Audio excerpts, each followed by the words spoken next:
Tim DVI berhasil mengidentifikasi korban tenggelamnya KMP Tunu Pratama Jaya yang ditemukan oleh tim SAR pada Minggu 6 Juli.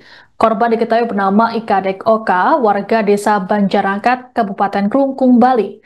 Sebelumnya, jenazah Ikadek Oka dievakuasi dari perairan sisi selatan lokasi kapal tenggelam. Selengkapnya terkait dengan identifikasi dari korban KMP Tunu Pratama Jaya ini akan disampaikan oleh jurnalis Tribun Jatim Timur Aflahul Abidin. Selamat siang, Aflah. Halo, selamat siang, Siska. Baik, Aflah, bisa disampaikan bagaimana informasi terkini terkait dengan identifikasi korban tenggelamnya kapal ini? Baik, Siska, jadi pada hari ini, Senin 7 Juli 2025, tim DVI Polda Jatim telah berhasil mengidentifikasi satu korban yang ditemukan pada kemarin, Minggu 6 Juli, yang pada saat itu ditemukan di perairan Selat Bali, sisi selatan dari tenggelamnya kapal Tunu Pratama Jaya di Selat Bali. Jadi korban ini telah diidentifikasi, diketahui bernama IKTOK, berjenis kelamin laki-laki, berusia 51 tahun dan merupakan warga Bali. Adam ini dari hasil identifikasi memiliki ciri-ciri berwajah bulat, berambut botak, memiliki kumis dan berjenggot. Selain itu, korban juga memiliki rambut lurus beruban, bertahun telinga melengkung ke depan, dan beberapa ciri fisik lain yang ketika diidentifikasi oleh tim DVI memang memiliki terkonfirmasi sebagai IKD OK. Dalam pengetesan primer juga atau pengecekan data primer yang merupakan dari sidik jari dan konstruksi gigi, jenazah tersebut juga identik dengan IKDOK. Saat ini jenazah masih berada di RSUD Belambangan untuk kemudian diserah terimakan ke pihak keluarga yang juga sudah menunggu di lokasi yang sama. Perlu saya sampaikan lagi bahwa saat ini RSUD Belambangan juga setengah mengidentifikasi satu jenazah lain yang ditemukan pada hari Minggu kemarin, tepatnya pada sore hari di wilayah perairan Kecamatan Muncak, Kabupaten Banyuwangi. Jenazah ini ditemukan oleh nelayan yang sedang melaut dan kemudian dibawa ke daratan di wilayah sekitar Pelabuhan Muncak, sehingga pada malam harinya bisa dikirim ke RSUD Belambangan untuk diidentifikasi. Belum ada hasil dari identifikasi korban kedua yang ditemukan belakangan ini, namun hasil dari bagaimana proses nanti akan disampaikan setelah hasil identifikasi itu keluar. Selain itu, informasi terakhir yang kami terima, ada juga satu jenazah lain yang sedang yang juga telah ditemukan diduga korban tenggelam KMP Tunu Pratama Jaya. Korban tersebut saat ini masih dalam perjalanan dari lautan untuk dibawa ke wilayah daratan, kemudian nantinya akan dibawa ke RSUD Belambangan. Dengan demikian bisa saya sampaikan bahwa jumlah korban yang telah ditemukan dalam tragedi tersebut, untuk korban meninggal sudah dipastikan sebanyak 7 orang, karena pada hari-hari awal proses pencarian ada 6 korban yang telah ditemukan dan ditambah dengan IKDOK pada saat ini. Sementara jumlah korban selamat masih tetap, yakni berjumlah 30 orang. Dan proses pencarian bisa saya sampaikan hingga saat ini masih terus berlangsung. Tim gabungan mulai dari wilayah darat, wilayah laut, udara, bahkan hari ini juga akan kemungkinan besar akan dilakukan penyelaman oleh tim SAR gabungan, namun untuk kepastian penyelaman masih menunggu data-data lengkap untuk lebih lanjut, karena data yang perlu diperlukan untuk proses penyelaman ini antara lain yakni posisi lokasi kapal yang diduga merupakan bangkai KMP Tunu Pratama Jaya. Kenapa data ini penting? Karena sebelum menyelam, lokasi titik kapal harus ditemukan dulu sebagai acuan para penyelam untuk menuruni wilayah di perairan Selat Bali.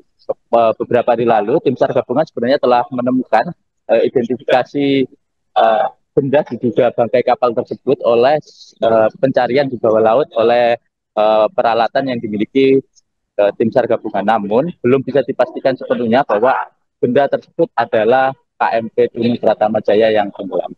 Itu Siska. Baik, jadi untuk Afla, untuk terkait dengan penemuan tim SAR kemarin soal objek yang diduga bangkai kapal, saat ini masih belum diverifikasi begitu, Afla?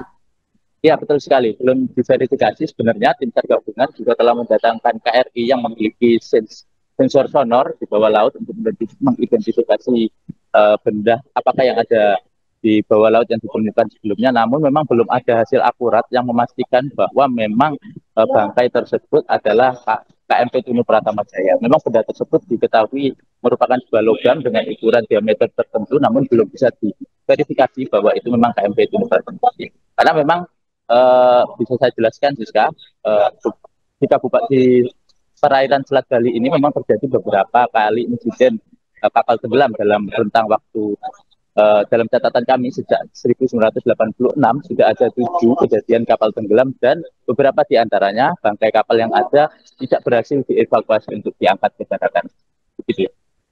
Baik, terkait dengan lokasi pencarian oleh tim SAR, apakah tetap diperluas atau masih sesuai dengan yang disampaikan kemarin, Aflah?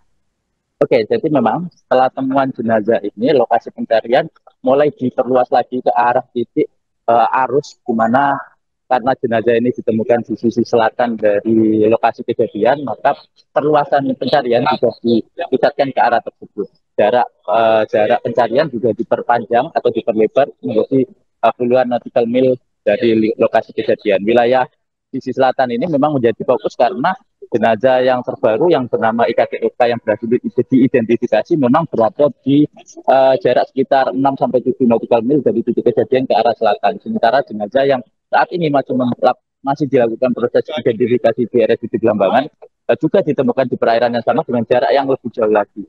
Untuk itu maka pencarian memang diperluas, kapal-kapal milik Basarnas maupun TNI Angkatan Laut dan juga semua pihak dikerahkan untuk mengarah ke arah selatan dari titik tenggelamnya KMP Tunu Pratama Jaya. Gitu. Baik, terima kasih laporannya jurnalis Tribun Jatim Timur Aflahul Abidin. Kami terus menunggu update informasi terkait dengan proses pencarian korban KMP Tunu Pratama Jaya. Selamat bertugas kembali. Untuk temuan jenazah Minggu 6 Juli 2025 itu ditemukan 2 jenazah teridentifikasi 1. Yang 1 masih dalam proses identifikasi. Jadi dalam proses identifikasi itu setelah kami lakukan identifikasi akan kita cocokkan data. Yang kita ambil data primer itu sidik jari, ya gigi itu primer. 1 dari itu ketemu bisa kita rilis. 2 sekunder itu bisa properti, ya, apa yang dipakai, terus apa namanya ciri-ciri khusus. Jadi pada korban yang pertama yang ditemukan ini yang pada hari Minggu dari primer, ya dari primer sidik jari terkonfirm, ya. Pada gigi terkonfirm juga, ya. Jadi data pemeriksaan odontologi kita dan dari antemortem foto kita cocokkan teridentifikasi. Dari antemortem itu jenis laki-laki, wajah bulat, rambut botak, berkumis dan berjenggot. Dari medis, sekunder medis teridentifikasi.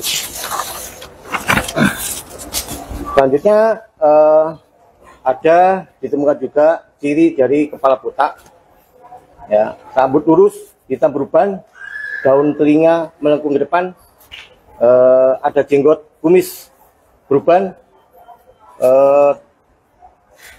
tidak dilakukan hitan, terkonfirmasi.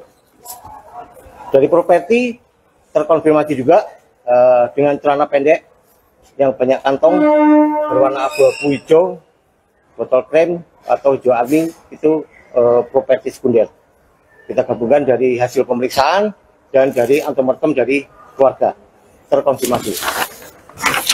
Jadi bisa kita simpulkan untuk korban yang pertama itu terkonfirmasi atas nama IKDOK. IKDOK umur 51 tahun, tempat tinggal tanggal lahir Banjarangkat 18 September 73, alamat desa Beda, dusun Banjarangkat, kecamatan Banjarangkat, Klungkung, Provinsi Bali.